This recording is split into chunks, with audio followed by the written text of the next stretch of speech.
I was invisible to my half-brothers. Now they're suddenly nice after learning what I got. My name is Zach. I'm 17. And if I had to sum up my family life in one word, it would be invisible. I have 3 half-brothers. Logan and Hunter, the 20-year-old twins, and Nate, who's 18. We all share the same mom, but we each have different dads. Their dad, who's still in the picture, is loaded. Mine? He ghosted before I was even born. Never seen him. Don't even know what he looks like. Growing up, it was like I was living in the shadows of the golden trio. Logan and Hunter are the type of guys everyone loves. Athletic, confident, always surrounded by people. Nate, the youngest of them, is more low-key, but still cool in that effortlessly chill way. And me? I'm just Zach, the little brother they barely noticed.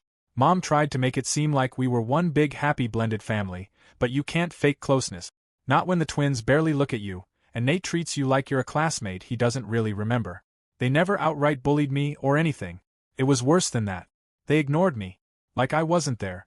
Like I was furniture. Every year their dad takes them on these insane vacations. Last year alone they hit Hawaii, British Columbia, and Iceland. Yeah, Iceland.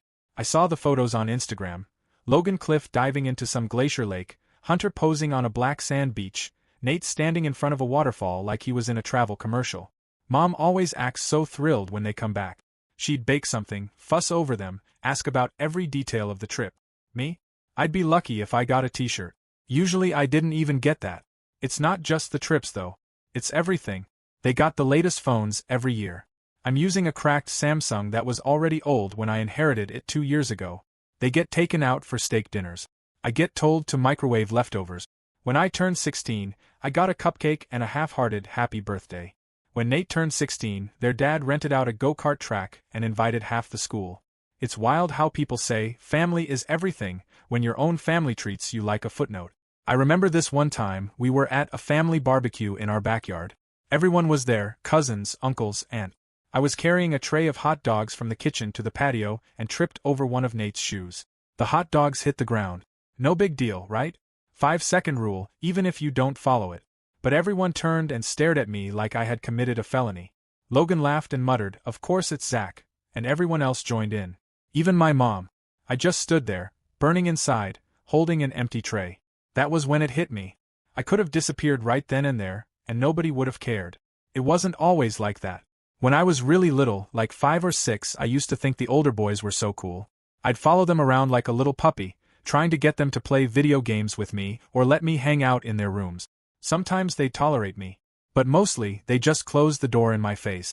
I stopped trying by the time I was 10. By 13, I'd figured out how to spend entire weekends in my room without anyone noticing. You start getting used to the quiet, the solitude. You start to believe maybe this is just how it's supposed to be. Mom never really noticed the dynamic. Or maybe she did, but she pretended not to. She worked a lot, and when she was home, she was either tired or busy with the twins and Nate. I don't blame her exactly. But I don't forgive her either. She never asked me how I felt. Never asked why I ate dinner in my room or why I stopped coming on family movie night. She used to say things like, "Boys are just different, you know? They'll bond eventually." That was her excuse when I told her Logan called me a mistake during a fight. He didn't mean it, she said. He was just angry. But I felt every syllable of it. Mistake. That word stuck with me. I tried. I really did. I did all the normal brother stuff, offered to help them with homework, asked if they wanted to play games, suggested we go shoot hoops or something. They always had excuses. Busy. Maybe later. We're going out. Eventually I stopped asking. Sometimes I wondered if maybe they hated me because of my dad. Because he wasn't around. Because I was a reminder of something broken. But I didn't choose that. I didn't choose to be born. And I sure as hell didn't choose to be forgotten. Anyway, I don't know what this post is supposed to be. I'm not looking for advice or sympathy. I just needed to put it out there. To say it out loud. To admit that I feel like I don't exist in my own home. That I'm a ghost at my own dinner table. His name is Uncle Mike. He's my mom's brother, and honestly, I don't know what kind of shape I'd be in right now if he weren't around. While everyone else in my family either ignores me or treats me like I'm just in the way, Mike actually sees me. Always has. He lives in Los Angeles, works in tech, and he's got this sleek apartment that looks like something out of a movie. I've only been there a few times, but each visit felt like stepping into an alternate universe where someone actually gave a damn about me. From the time I was little, Mike was different. He didn't talk to me like I was some annoying kid or just the half-brother tagging along. He actually listened when I spoke. When I was 6, he sent me my first basketball card, a 1994 Upper Deck Grant Hill rookie, and wrote this handwritten note telling me that great players weren't always the tallest or the flashiest, but the ones who worked the hardest. I kept that card in a plastic sleeve taped inside my closet door for years. I still have it. Every year since then, he'd send me more cards. Not just random packs either. He actually knew what I liked. We'd text about stats, trade rumors, who was going to make the All-Star team, stuff like that. He made me feel like I mattered, like someone out there was paying attention to what I cared about. No one else ever really did. About 3 years ago, when I was 14, he took me to my first NBA game. Lakers vs. Warriors. Courtside seat. I remember walking into Crypto.com arena like it was some sort of cathedral. The lights, the music, the energy, it was everything I dreamed it would be. Steph Curry dropped 33 points that night, and I kept shouting every time he hit a three. Mike just laughed and handed me a foam finger, like he'd been waiting his whole life to see me that happy. After the game, we got burgers and he let me stay up watching highlights back at his place until almost 2 in the morning. We've gone to 2 more games since then. Once in San Francisco and once back in LA. It's kind of our thing now. Every few months he'll text me, "How's your game?" And I know he means more than just basketball. It's his way of checking in without making it weird.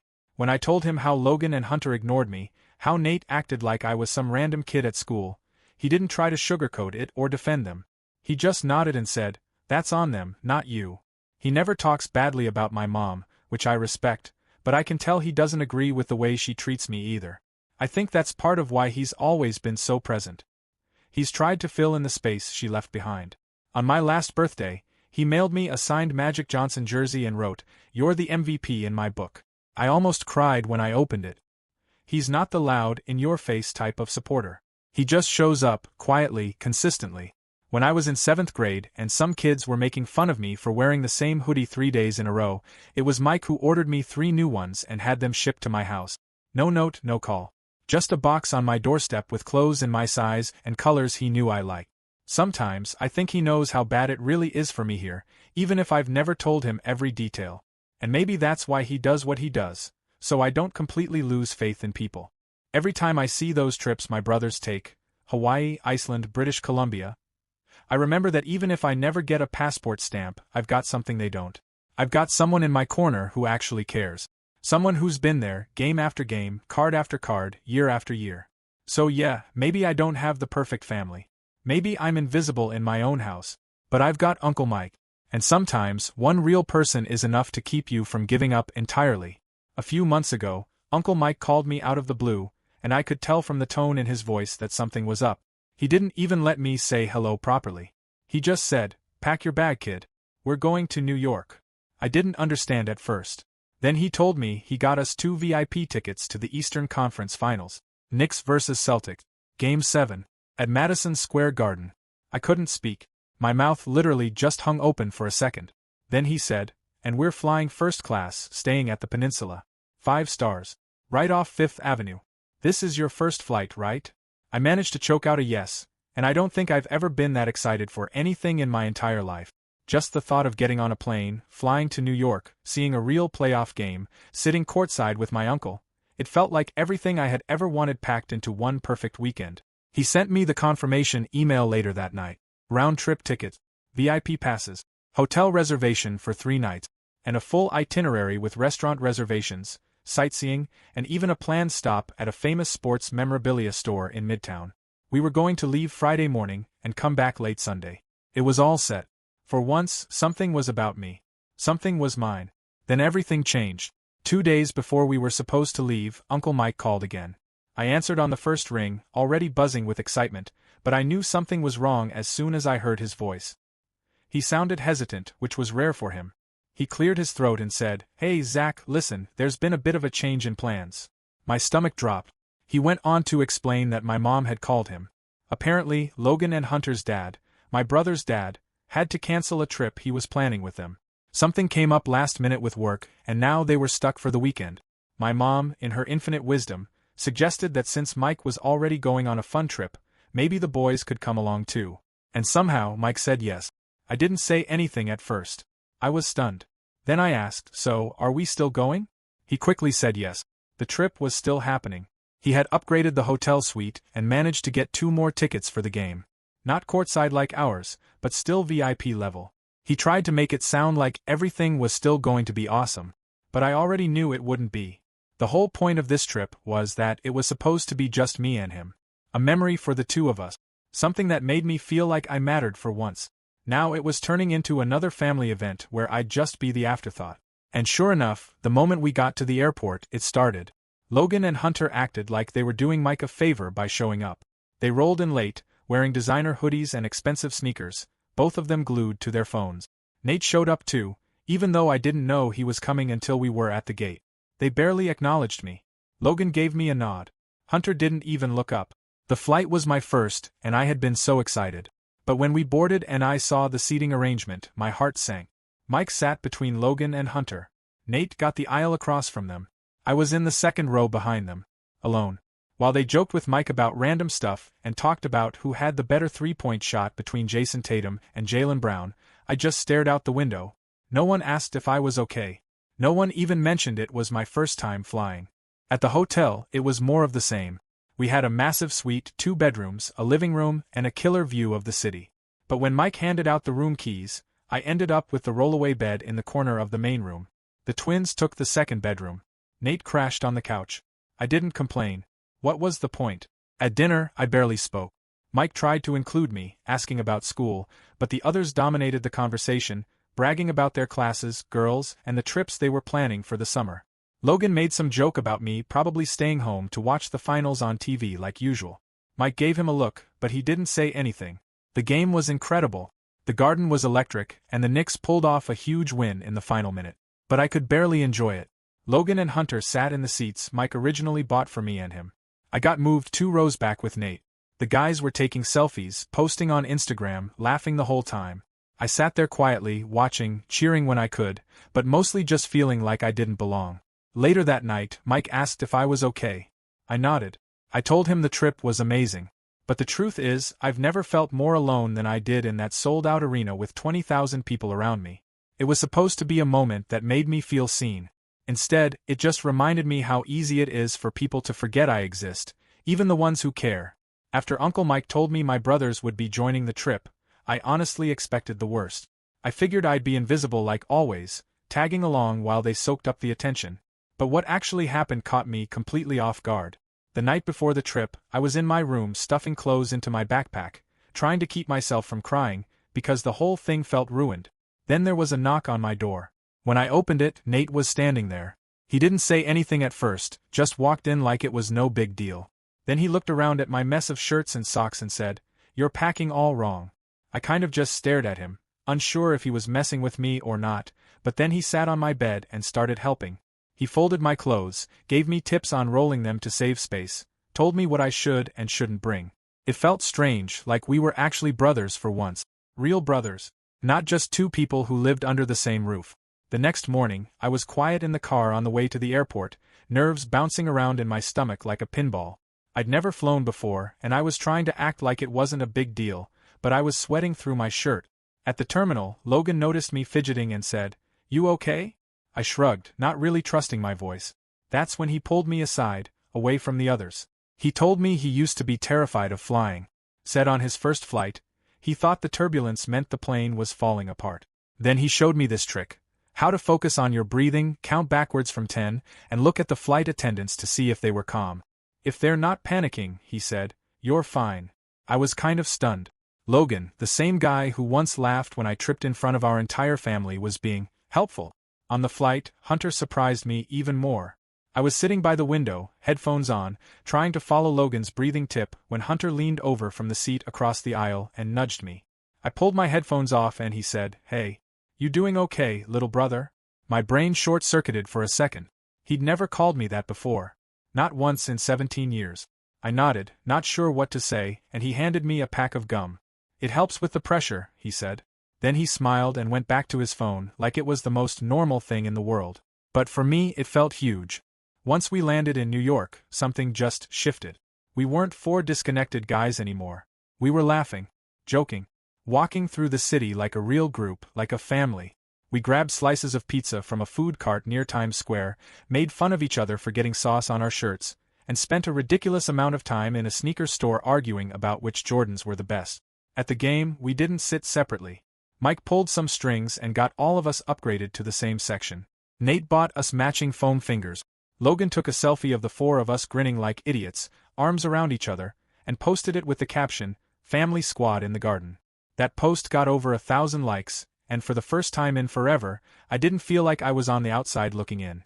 After the game, we walked through the streets, still buzzing from the Knicks win, and ended up grabbing milkshakes from a 24-hour diner. We stayed there for hours just talking. About basketball, about school, about dumb stuff like who would win in a fight between Godzilla and King Kong. And nobody ignored me. Nobody made me feel small. It was weird, in the best way. For a couple of days, I felt what it might be like to belong. To be someone's little brother. To matter. So, the trip to New York was amazing. I'm not going to lie about that. For the first time in my life, I felt like I had real brothers. Not just in name or blood, but in the way they treated me. Nate helped me pack, Logan coached me through my fear of flying, and Hunter actually called me little brother with a smile on his face. We were laughing, eating street food, hanging out like normal siblings. It felt surreal. But then something started nagging at me. A weird feeling I couldn't shake. It was too perfect. The timing, the sudden change in how they treated me, the way they included me in everything. It felt like I had stepped into someone else's life. These weren't just mood swings. These were full-on personality rewrites. I tried to ignore it, to tell myself I was overthinking. But that voice in the back of my head wouldn't shut up. When we got back from New York, we stayed at Uncle Mike's place in LA for a couple of nights. He had to work from home one afternoon, and the rest of us were just hanging out. The twins were by the pool, Nate was watching a movie, and I went inside to grab a charger from the office. That's when I saw it. Uncle Mike's office door was half open, and I stepped in, figuring he wouldn't mind. On the desk was a folder with some documents, nothing unusual at first glance. But one of the pages was sticking out slightly, and the bold letters at the top caught my eye. Elite Tech Incubator Internship Program, Acceptance Letter. I froze. It was addressed to me. My full name. Right there in black and white. I leaned in closer, trying to make sense of it. It was from some high-level tech program in San Francisco I'd never heard of before. The kind of thing you'd see featured in a magazine article about prodigies or startup founders.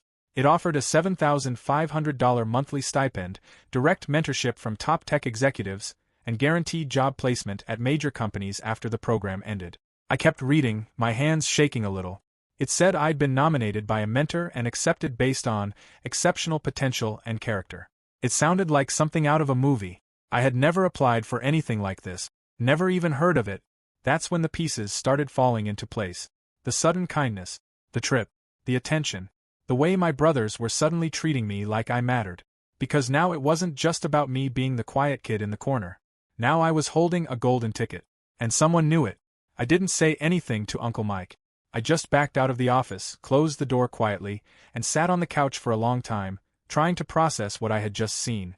That voice in the back of my head, the one I had been trying to ignore, was screaming now. After seeing that internship letter with my name on it sitting open in Uncle Mike's office, my head was spinning. I couldn't focus on anything the rest of the day. I kept thinking about that $7,500 a month, the access to tech executives, the guaranteed job offer. And the thing that wouldn't leave my mind, why hadn't Mike told me? But even more than that, I kept replaying the last few days in my head. How suddenly, out of nowhere, my brothers were treating me like I was one of them. How Nate helped me pack. How Logan talked me through my fear of flying. How Hunter, who used to pretend I didn't exist, called me little brother and meant it. And now I knew exactly when that shift happened. Right after Uncle Mike told them they were coming to New York. It didn't take much to figure it out. That program, that elite internship, wasn't just some random opportunity. Uncle Mike worked in tech. High level. His name held weight. He wasn't just recommending people, he was connected to the people running it.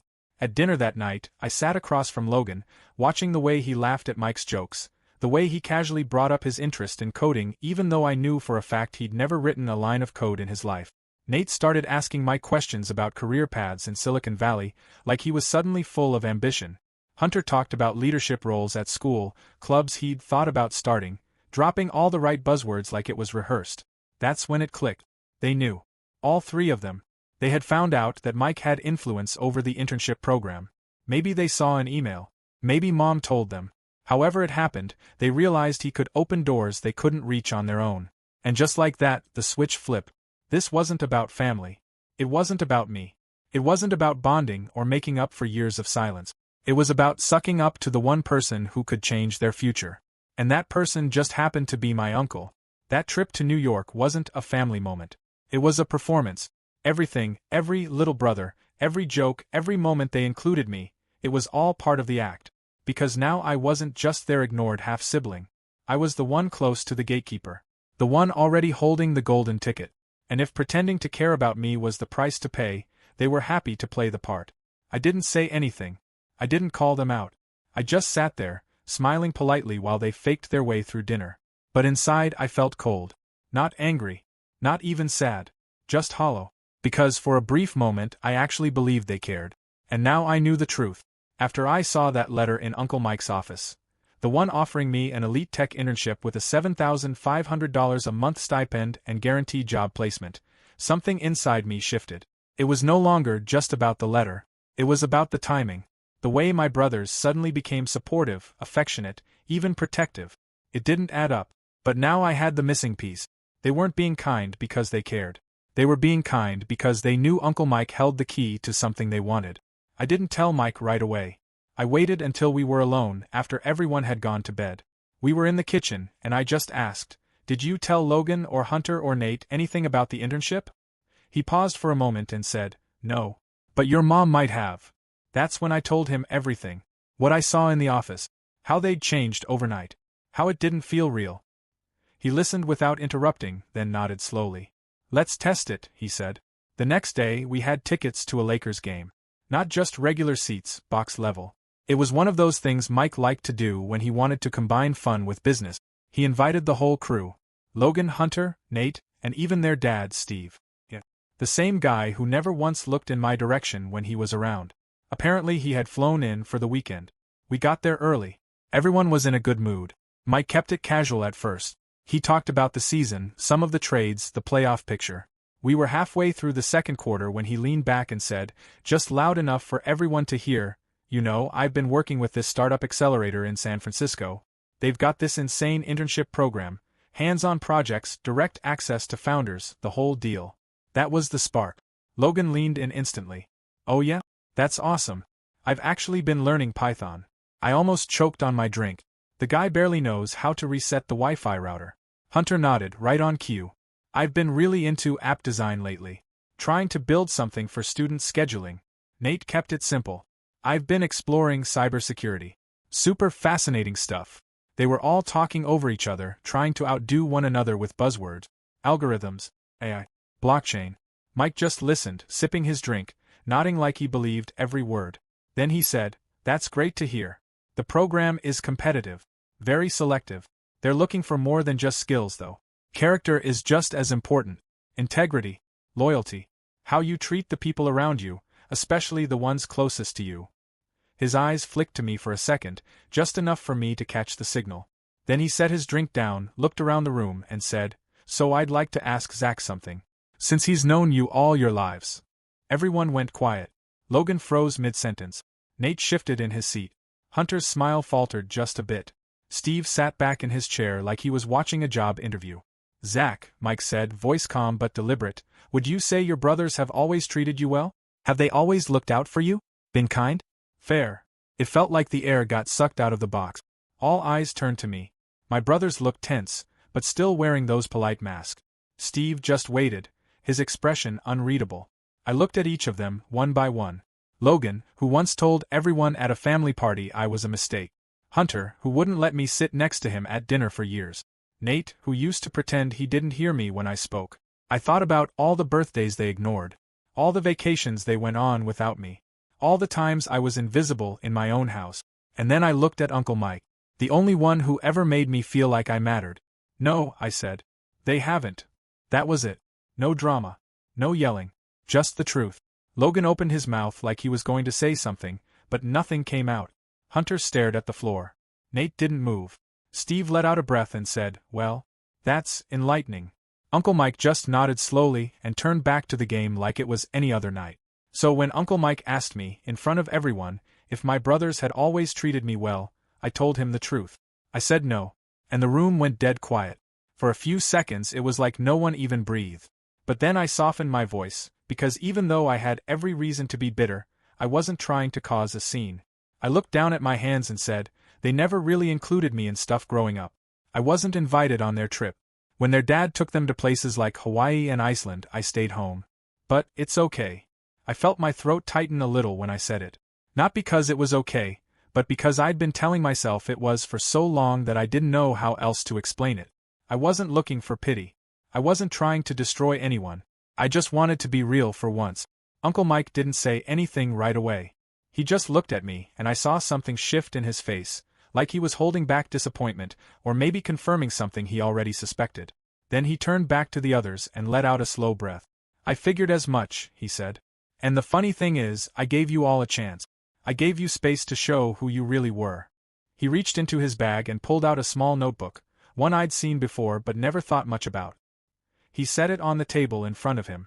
I wrote everything down, he said. Every conversation. Every lie. Every time one of you told me how passionate you were about tech, about programming, about helping people. And then after the Knicks game, when you thought Zach had gone to bed, I heard you talking in the hallway. He paused, letting the silence stretch long enough to make my stomach flip. I heard one of you laugh and say, "Man, it's easy to pretend to care." And the rest of you agreed. The room went still again. I didn't look at my brothers, but I could feel them freeze beside me. I felt Logan's knee bounce slightly. Hunter tapped his fingers against his glass. Nate shifted in his chair. They didn't deny it. No one said a word. Uncle Mike leaned forward, voice calm but sharp. I didn't ask Zach that question tonight to embarrass you. I asked it because I wanted to see what kind of people you really are. If you'd owned your mistakes, been honest, maybe we'd be having a different conversation right now. He looked at me, then at Steve, then back to the three of them. But I don't believe in rewarding performance. I believe in character. And no amount of fake smiles or borrowed buzzwords is going to change that. After that night at the Lakers game, Uncle Mike didn't say anything more in front of the group. He let the silence do the work. The next day, we all went our separate ways. The mood was tense. No one was laughing or trying to be friendly anymore. It was like a switch had flipped again, only this time, the masks were off. A few days later, Uncle Mike sent out a formal email to each of the brothers. It was short, direct, and final. He thanked them for their interest in the internship program and told them they would not be moving forward in the selection process. There was no room for discussion.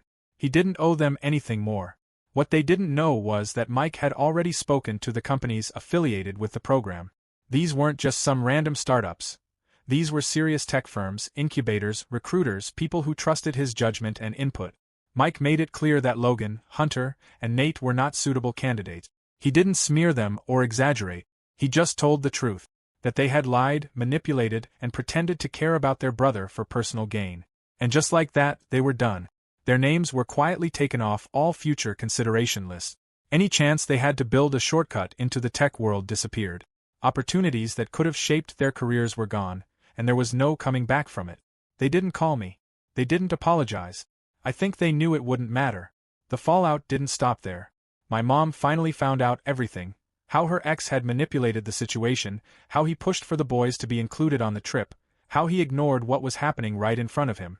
They had a huge fight, and that was the last straw. She ended things with him for good. The twins and Nate moved in with their dad shortly after that. I didn't see them pack, didn't hear any goodbyes. One day they were here, the next day they were gone. The house got quiet in a different way. Not lonely. Just calm. Uncle Mike stepped in again, quietly, the way he always does. He arranged for some additional financial support for me and my mom. Nothing flashy. Just enough to take some pressure off, help cover school costs, food bills. He said it was time we stopped being the ones left out. And for once, I didn't feel guilty accepting it.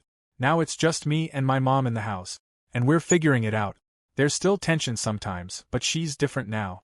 More present. Like she finally saw the part of the picture she'd been ignoring for too long.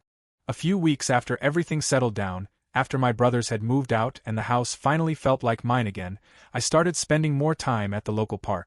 I'd always gone there to shoot around, but now I found myself helping some of the younger kids who showed up. I didn't mean to make it a thing. I just noticed a few of them struggling with their shots or losing confidence when they missed, and I figured I could show them a few tips. It started small. Just showing one kid how to square his shoulders, how to follow through. Then another asked how to dribble without losing the ball. Eventually, they started waiting for me to show up. I'd be out there almost every afternoon after school, and on weekends too. No one asked me to do it. It just felt good. Like I was doing something that mattered. Uncle Mike stopped by one day while I was running a few drills with some of the kids. He didn't say much at first. Just watched from the bench for a while, sunglasses on, arms crossed, his usual calm expression. Afterward, he walked over and asked, "You ever think about doing this for real?" I didn't know what he meant at first.